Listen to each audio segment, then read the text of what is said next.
নমস্কার। দেশে প্রবাসে অনুভূতির নতুন একটা ব্লগে আপনাদের সকলকে অনেক অনেক স্বাগত। আশা করছি আপনারা সবাই অনেক ভালো আছেন। আমি ওইদিকে খুব ভালো আছি। আজকে হাজবেন্ড যেহেতু বাড়িতে নেই, 3-4 দিন হয়ে গেল, সেহেতু আজকে আর খুব একটা বেশি আমার রান্না করতে ইচ্ছা হলো না। ইচ্ছা হলো যে আজ একটু কেন সেদ্ধ ভাত না খেয়ে নিই। সেই জন্য যেই ভাবা সেই কাজ মনে করে চটজলদি উঠে পড়ে ভাবলাম চালটা একটু কিছুক্ষণ ভিজিয়ে রাখি।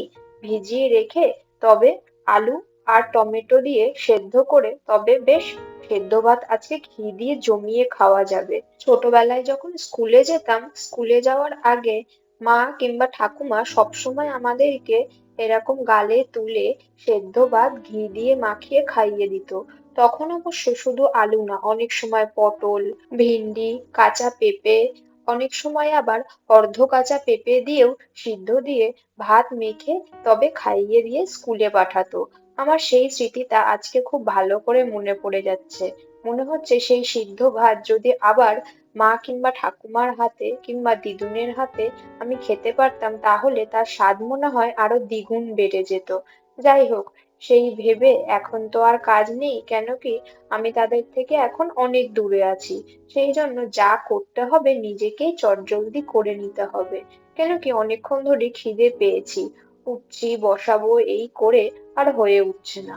আমি ভাবলাম তার থেকে বরঞ্চ আর টাইম নষ্ট না করে চটজলদি সেদ্ধ ভাতটা বসিয়ে নিই। যদিও ওয়েস্ট বেঙ্গল, আসাম এই রাজ্যগুলো ছেড়ে দিয়ে বাকি অন্যগুলো রাজ্যতে যে সমস্ত চাল পাওয়া যায়, চালগুলো খুব একটা বেশি ফোটাতে হয় না। আমার যেমন ভাত করতে মাত্র 5 থেকে 7 মিনিট লাগে। প্রেসারে অনেক সময় ভাত করার চেষ্টা করেছি, কিন্তু সেটা খুব একটা ঝরঝরে হয়নি।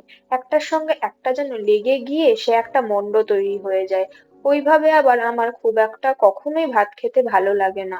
একটু বেশ ঝরঝরা না হলে সেদ্ধ ভাতে ঘি দিয়ে মেখে খেতে খুব একটা ভালো লাগবে না। সেই জন্য ভাবলাম চালটা একটু বরঞ্চ ভিজুক, ততক্ষণে আলুগুলোর খোসা ছাড়িয়ে নিই।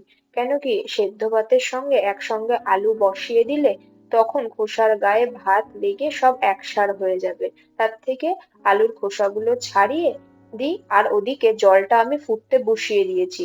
ততক্ষণে জলটা ফুটে উঠবে, ততক্ষণে আলুর খোসা আমি ছাড়িয়ে ফেলতে পারবো, তারপরে ওগুলোকে ধুয়ে ফোটানো জলের মধ্যে দিয়ে দেব।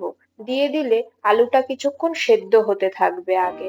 আলুটা বেশ কিছুক্ষণ সেদ্ধ হয়ে গেলে, মোটামুটি ওই ধরো 90% মতন যখন সেদ্ধ হয়ে যাবে, তখন আমি চালগুলোকে দিয়ে দেব।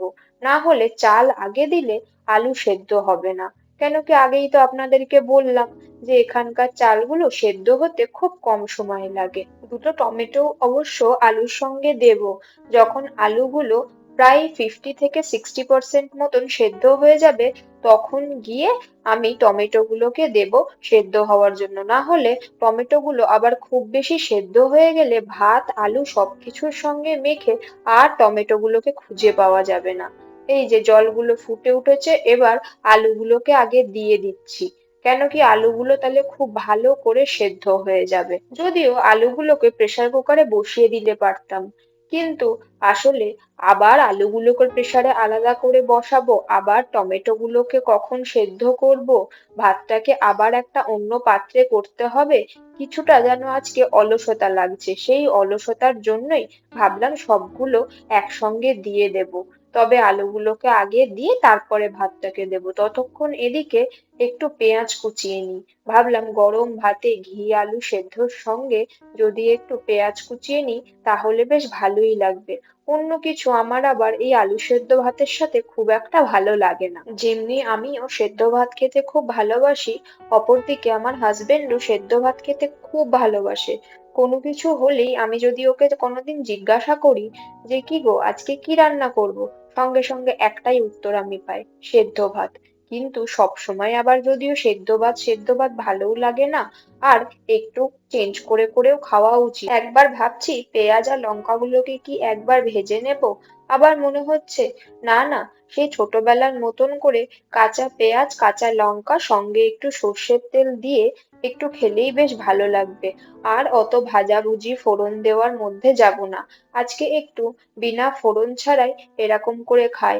অনেক দিন ধরে ইচ্ছা করছিল, কিন্তু বলতে পারেন যে ফ্রিজে অনেক সবজি ছিল আর এটা ওটা একের পর এক অনুষ্ঠান লেগেই ছিল, সেই জন্য এই ভাতটি খেতে আমার সময় হয়ে করে উঠতে পারছিলাম না।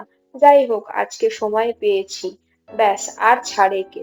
আমি আবার সবসময় টমেটো সেদ্ধ দেওয়ার আগে এইভাবে কেটে একটিবার দেখে নিই, ভেতরে যদি বা পোকা কিংবা কিছু থাকে তাহলে এক কেলেঙ্কারি কাণ্ড ঘটে যাবে। দেখুন, টমেটোটা মনে হচ্ছে ভালোই আছে। আলুগুলোকে তো একটু আগেই চাকুর পেছন দিক দিয়ে দেখে নিয়েছিলাম যে প্রায় অনেকটাই সেদ্ধ হয়ে গিয়েছে, সেই জন্য ঠিক এই পর্যায়ে এসে আমি টমেটোগুলোকে দিয়ে দিয়েছি। এবার দেখুন, টমেটোগুলো ভালোভাবে ফুটতে শুরু করে দিয়েছে। আর টমেটোগুলো বেশ পাকা বলে আমি ভাবলাম বেশি আর সেদ্ধ বসিয়ে দিয়ে লাভ নেই, বরঞ্চ ভিজিয়ে রাখা চালগুলোকে এবার দিয়ে দিই। আর খুব বেশি হলে হয়তো আমার 3 থেকে 4 মিনিট লাগবে। চালগুলো বসিয়ে দিতে দিতেই যেন ফুটে যায়। দেখুন কিরকম অবস্থা, যেহেতু ভিজিয়ে রেখেছিলাম। ভাতটা ফুটতে আমার 2 মিনিটও আজকে সময় লাগলো না। ব্যাস, ভাত হয়ে গেছে। এবার একটু ঢাকা চাপা দিয়ে কিছুক্ষণ রেখে দেবো, তবে গ্যাসটা বন্ধ করে রাখবো। তাহলে জলটা ভেতরে ভেতরে বেশ টেনেও যাবে আর টমেটো গুলো যেটুকু বাকি আছে সেদ্ধ হয়ে যাবে। আর বেশি না, 5 মিনিট মতন ওয়েট করতে হবে। ব্যাস, এই যে 5 মিনিট অপেক্ষার পরে দেখুন কি সুন্দর ঝরঝরে ভাত রেডি হয়ে গিয়েছে। দেখি এবার সেদ্ধটাকে খুব ভালো করে সর্ষের তেল, লঙ্কা, লবণ দিয়ে ভালো করে মেখে নিতে হবে।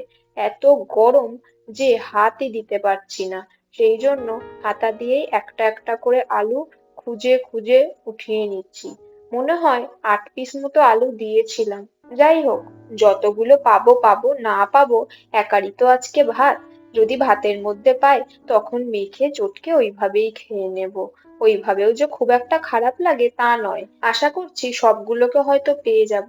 বাপরে বাপ, টমেটো গুলো সেদ্ধ হয়ে একদম পুরো নেতিয়ে পড়েছে, টমেটো গুলোর মধ্যে আর কোনো কিছু বেঁচে নেই। আমার চ্যানেলের ভিডিওগুলি যদি আপনাদের সকলের খুব পছন্দ হয় তাহলে একটা লাইক আর সাবস্ক্রাইব করে বেল আইকনটিকে অবশ্যই ক্লিক করে দেবেন, তাহলে নতুন কোনো ভিডিও আসলে সবার আগে আপনাদের কাছে পৌঁছে যাবে।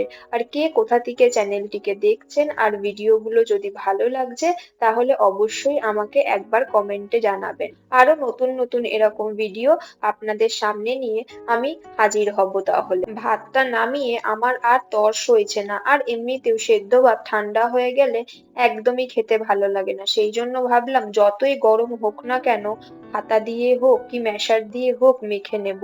কিন্তু এত ছোট ছোট আলু যে ম্যাশারের আর প্রয়োজন হলো না, আর এত সুন্দরভাবে সেদ্ধ হয়ে গেছে, সেজন্য হাতার পেছন দিয়ে মেখে নিয়ে একটু ভেঙে দিতেই বেশ ঠান্ডা হয়ে গেছে। এই যে সর্ষের তেল, লঙ্কা দিয়ে ভালো করে লবণ দিয়ে মেখে নিয়ে নিজেরই তো ভাত, ব্যাস ওই থালাতেই আমি সেজন্য নিয়ে নিয়েছি। দেখুন, নিজের জন্য বলেই না এরকম করলাম, নতুবা হয়তো আলাদা প্লেটে আমি নিতাম। আমার যেন এই ভাতটিকে দেখে আর তর সইছে না, মনে হচ্ছে যত গরমই হোক মুখটা পুড়ে যায় তবুও ঠিক আছে, কিন্তু এক্ষুনি মনে হচ্ছে 1 গরস আগে গালের মধ্যে পুড়ে দিই। যাই হোক, এই যে 1 চামচ মতন একটু ভরে ভালো করে ঘি নিয়ে নেব।